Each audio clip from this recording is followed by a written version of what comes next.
अगर आपने कमर साहब को आपने लीगल एक्सपर्टीज मेरे ऊपर बिठाना है तो फिर मैं क्लोज कर देता हूं। Thank you very much. अगर मेरी बात आप you are legal expert, he is not. Qamar साहब आप लीगल एक्सपर्ट ये मेरे साथ मत करें। कमर साहब ने एक पहले प्रोग्राम ने भी यही काम किया था कि वो आईनी एक्सपर्ट बन गए थे, सुप्रीम कोर्ट से ऊपर ये फैसले देना शुरू कर देते हैं। सरदार साहब अपीलें कता कलामी की माफी चाहते हुए कमर साहब कुछ कहना चाह रहे हैं, एक पॉइंट उसमें ऐड भी कीजिए। कमर साहब भी कह रहे हैं कि जो कोई फायदा देखें, अगर आपने माफ कीजिएगा, अगर आपने कमर साहब को आपने लीगल एक्सपर्टीज मेरे ऊपर बिठाना है तो फिर मैं क्लोज कर देता हूं। Thank you very much. अगर मेरी बात आप you are legal expert, he is not. साहब आप लीगल एक्सपर्ट ये मेरे साथ मत करें। कमर साहब ने एक पहले प्रोग्राम ने भी यही काम किया था कि वो आईनी एक्सपर्ट बन गए थे, सुप्रीम कोर्ट से ऊपर ये फैसले देना शुरू कर देते हैं। माफ कीजिएगा, मैं इस तरह के जो है अगर प्रोग्राम आपने करना है तो मुझे फिर अच्छा नहीं कमर साहब, अच्छा कमर साहब बन जाता, लेकिन एक सरदार साहब जो एक पॉइंट मतलब जरा आप उसको इसको एक्सप्लेन कर देंगे लीगल ओपिनियन से। आप ये बात मान रहे हैं कि इलेक्शन शेड्यूल देना इलेक्शन कमीशन का काम है, बट इस फैसले में शेड्यूल तो दे दिया ना सुप्रीम कोर्ट ने सर।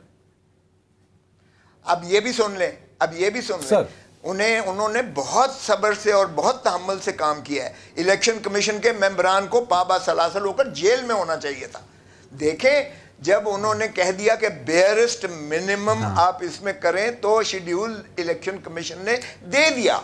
इलेक्शन कमीशन ने 30 अप्रैल के अंदर दे दिया, क्योंकि उसमें उन्होंने तायन किया 57 में कागजात नामजदगी कब दाखिल होंगे, उसमें एतराज़ात का कितना दिन होगा, उसके बाद उसकी अपीलें जिनके मुस्तरद होते हैं उसके कितने दिन देंगे, कौन सा फोरम होगा, फिर हतमी फहरिस्त कब लगेगी, फिर इलेक्शन कैंपेन के लिए कितने दिन दिए जाएंगे, और फिर उसके बाद जो है वो इलेक्शन की तारीख होगी। तो ये सारा शेड्यूल में कोई 45 दिन 50 दिन लगते हैं।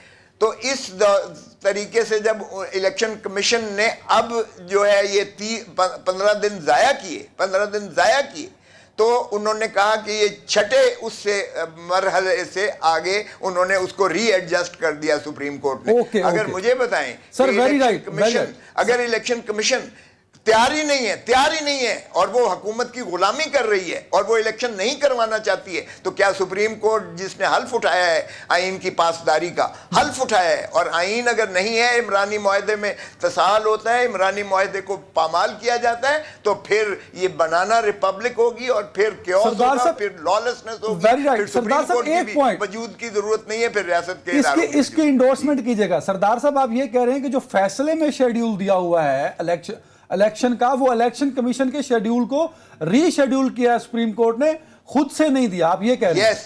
Very nice.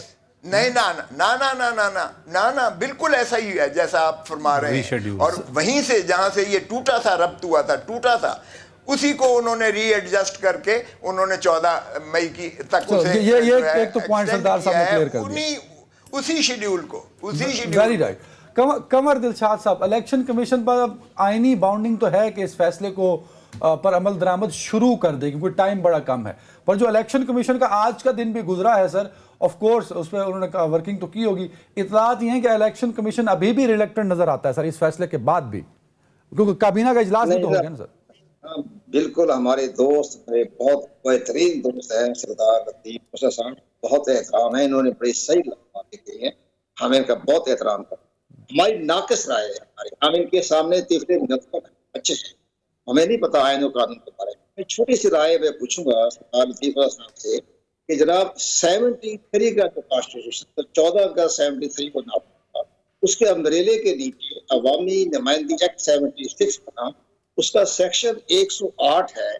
इसमें ये लिखा हुआ है कि जनाब इलेक्शन कमीशन पाकिस्तान डेटें और तारीखें बदल सकता है, और उसी सेक्शन 108 को शामिल किया गया, नए इलेक्शन एक्ट 58 में शामिल कर दिया, वही शामिल कर दिया। अब उसी के तहत इलेक्शन की पाकिस्तान जो मोहतरमा बेनज़ीर भुट्टो साहब का एक अजीम sign of part great tragedy हुई, तो फिर इलेक्शन की पाकिस्तान जो 8 जनवरी को इंतखाबात करवाने थे, उसी सेक्शन 108 के तहत 18 फरवरी को करवा दिए। तो इलेक्शन के पाकिस्तान ने ना प्रेसिडेंट से पूछा और ना चीफ जस्टिस पाकिस्तान ने पूछा, उन्होंने डायरेक्ट एक्शन लिया।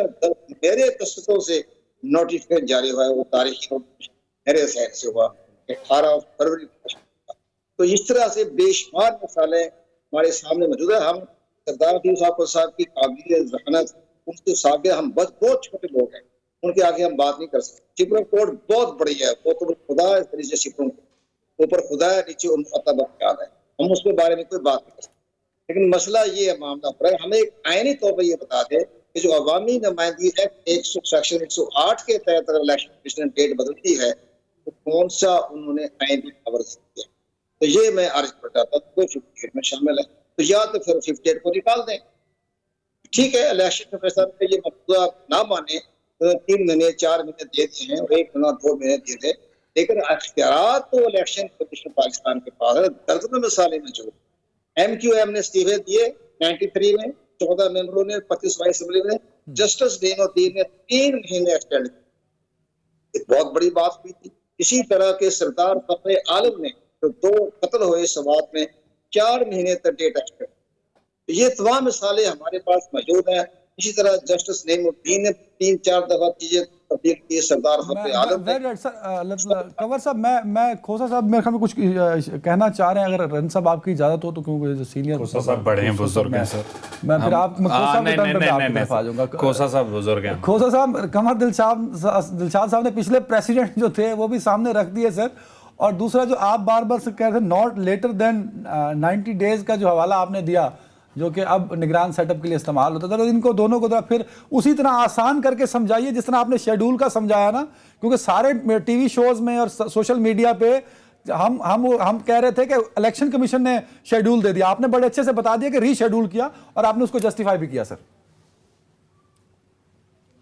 देखिए प्रोविजन ये अगर तो अब भी सुप्रीम कोर्ट कहती रही कि खुदारा मिल बैठकर आप एक मुतफिका फैसला कर लें, आज भी अगर मुतफिका फैसला करें। लेकिन देखें, मैं उस वक्त बिल्कुल ना सिर्फ इन था, मैं इंचार्ज था हर चीज़ का जब बीबी की रानी शहीद बेनज़ीर भुट्टो साहिबा की शहादत हुई है और जनवरी से मार्च में मौखिर किया गया। सारी कौम मुत्तफिक थी, सारी कौम मुत्तफिक थी, सारी सियासी जमातें मुत्तफिक थी। वो भी किसी आइन के तहत या कानूनी जायचे में नहीं हुआ था, लेकिन वो 254 जो है आइन का एक आर्टिकल है जिसमें ये है कि अगर किसी मारूजी वजूहात की वजह से कोई ताख़ीर होती है तो वो गैर आइनी अमल नहीं होगा जिसमें आइन में मियाद दी गई है। वो 254 आर्टिकल उसको कवर कर लेता है, लेकिन उस पर कंसेंसस होना चाहिए। देखें, इस पर एक तो बड़ी शदीद किस्म की पोलराइजेशन है, कोई कंसेंसस नहीं है।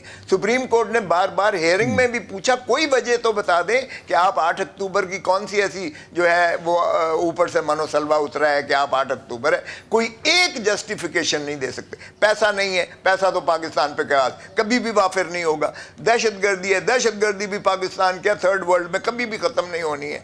आप पुलिस को फोर्स नहीं कर सकते हैं। पुलिस की आप एक एक जो है माशाल्लाह वजीर की ज़रा गाड़ियाँ देखें और पुलिस फोर्स देखें। एक एसपी ने, एक एसएचओ ने, एक इंस्पेक्टर ने अपनी अपनी गार्ड रखी हुई है। यानी पुलिस फोर्स जो है वाफिर है, लेकिन इलेक्शन के लिए नहीं है। रेंजर्स आपने कहीं जो है यलगार मारनी हो, खोसा साहब कता कलामी की माफी चाहते हुए सर, कता कलामी की माफी चाहते हुए आप और मैं एक इलाके से है ना सर, जो बार बार जस्टिफिकेशन दी जाती है पार्लियामेंट देता है, मतलब वो कहते हैं कि एक इलेक्शन आप अब करा रहे हैं, दूसरा इलेक्शन कराएंगे 6 महीने बाद, तो इकट्ठे करा लेंगे तो मुल्क की इकोनॉमी पे, मुल्क के सिस्टम पे, गवर्नेंस पे वो इंपैक्ट नहीं आएगा। जो बीबी मोहतर शहीद की दफा हुआ कि कंसेंसस बिल्ट हुआ, वो इस पे भी तो हो सकता है ना सर।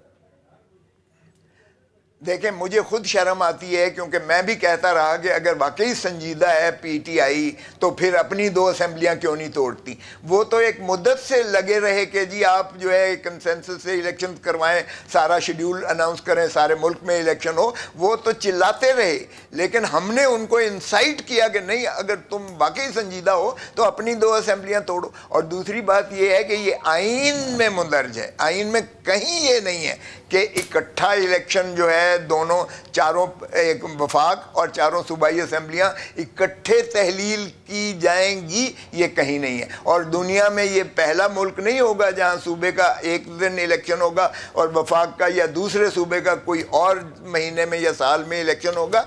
आपका साथ ही हमसाये में देखें, आपके उनके हर सूबे के अलग अलग इलेक्शन होते हैं, वहाँ तो कोई नहीं चीखो पुकार करता कि जी पैसा कहाँ से लाएं और जी वफाक का असरअंदाज हो जाएगा। और दुनिया में एक जगह नहीं, बहुत, अब अपने आइन को तरमीम कर लें, आइन को। Sir very